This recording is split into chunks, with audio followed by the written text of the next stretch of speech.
friends, and welcome back to the Science Broadcast. Today we are going to tackle a subject that is a little more broad than we have done during the previous days of the week.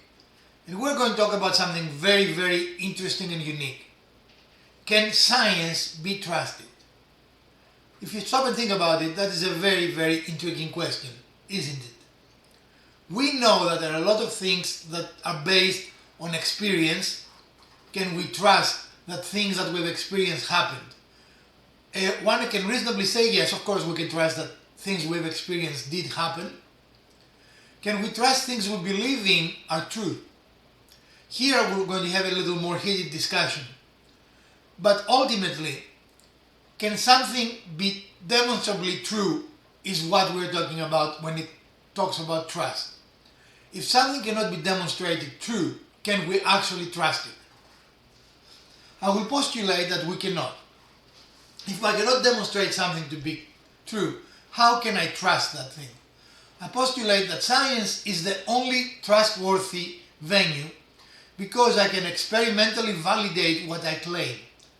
I can set out and demonstrate it to be true or fall flat on my face and you will know I lied to you. Science has a built-in honesty valve. Nothing is taken on faith. A scientist will not say, look, trust me. No, trust me. This is the truth. I cannot demonstrate it to you. I cannot show it to you. I cannot reason about it, but you have to trust me. This is the truth. That is not how science works. This is how philosophy works. This is how logic works. And dare I say, this is how religion works. But this is not how science works. In science, we have to demonstrate things to be true. We need to be able to demonstrate them to be true time after time after time. For example, if I cannot demonstrate to you that gravity works, you have absolutely no reason believing in gravity. In fact, in science, we don't believe things. I can tell you as a scientist, I do not believe in evolution. I do not believe in gravity. I do not believe in temperature readings. I know those things to be true. And how do I know those things to be true? Am I just arrogant about it? No, not at all. I can actually experimentally validate them. If I want, I can go and make a simple experiment. If I take this USB drive and I let it fall, it falls. And no matter how many times I execute this simple experiment, the drive will fall. Gravity will prevail. So in science, when we say we know something, we know it because we've tested it over and over and over and over, and it has worked within a predictable manner. Predictability is really, really important in science. In other words, if I was to let this go and I could not predict it's going to follow this trajectory, am I really knowing anything? I truly do not. Knowledge is predictive in nature. Knowledge can say, look, tomorrow this will happen. And I know this will happen because of something that happened today. We have cause and effect. I truly know that when I touch the brakes in my car, the car will stop, notwithstanding a failure in the system. And that is important because a single event in which something works or doesn't work is not scientifically valid. In statistics, we say that does not have significance, right? The statistical significance is zero. I can do many things and get really lucky about them and demonstrate a proficiency I do not have. I'll give you an example. I do not enjoy, nor do I know how to bowl. I'm not a bowler. However, the very first time I went bowling, and I went bowling with a team from the university, my first ever stepping onto the bowling arena and doing something was a full strike. All 12 pins were knocked out. Wow, what a talent, right?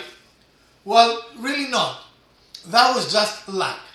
Statistically speaking, that can happen, and that does happen. Things based on luck or chance do happen. That is not so uncommon as people might think.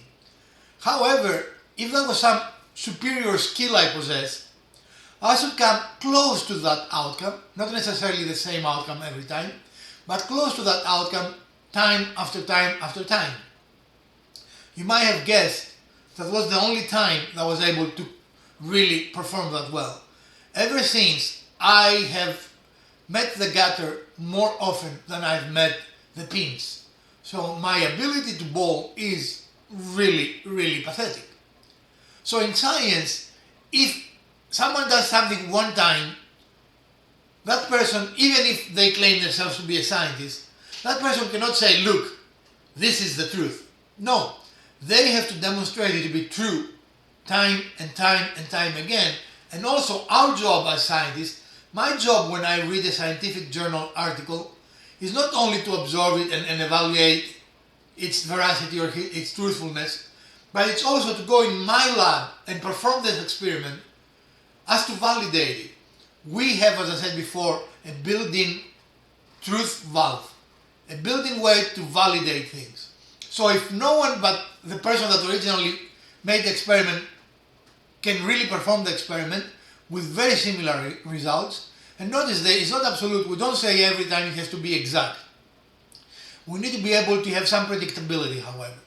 We need to be able to say that with 99.9% faith, not faith, wrong word, with 99.9% certainty, action A would be followed with outcome B. Would you drive your car if you didn't know with that level of confidence that every time you hit your brake, 99.99% of the time, when you hit your brake, the car will stop? Of course not. That would be suicidal. Now, does the fact that on rare occasion that action will not result in the car stopping mean that this is incorrect, is not truth? Of course not. There is a failure. We need to account for that. We cannot expect absolute truth on anything. That includes religion, that includes philosophy, that includes love, the love of your life. There are times that the people you love, you really don't love that much, and even you don't even like them. Even you don't even. Horrible English. I'm a scientist, I'm not an English teacher. So on occasion my English is bad. Does that mean I don't speak English? Debatable, I guess. Going back to the science, can you trust science? You should be able to trust science. If you don't trust science, try to figure out why. Is it because someone has convinced you that science cannot be trustworthy because it may be wrong? Well, of course, everything can be wrong. Everything may be wrong. But that's why in science we test and retest. We need to have reliability in our tests. We need to have validity in our tests. We invite other scientists to challenge us. Unlike other systems of thoughts that do not do that. In fact, they do the opposite. They ostracize you if you try to even question the truth of what they proclaim. In science, we welcome it. In science, we want you to ask. We want you to challenge us. What we don't want you is to be ignorant. So friends, yes, you can trust science. However, that does not mean you can trust every scientist.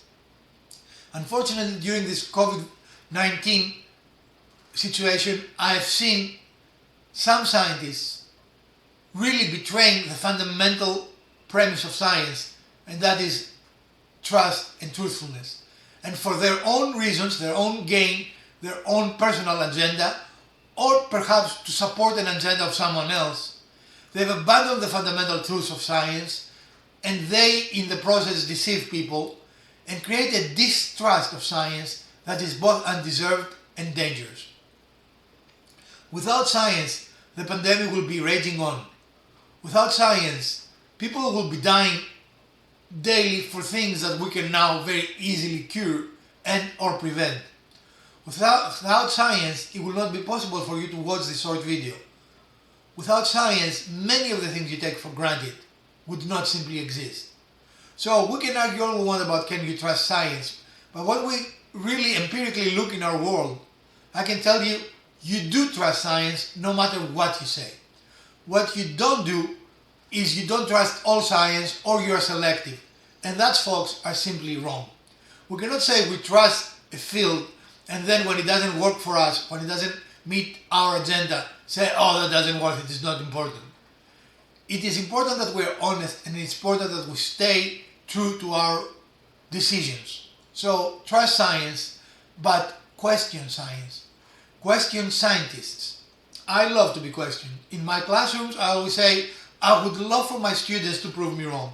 I would love for my students to demonstrate that they have the ability to critically think and make me think of something that I have not thought of before, and possibly change my mind, my outlook, the outcome I've envisioned for that thing. That is what science is all about. It's not about being right. It's not about always being correct. It is about always being true. Take care, friends, and stay safe.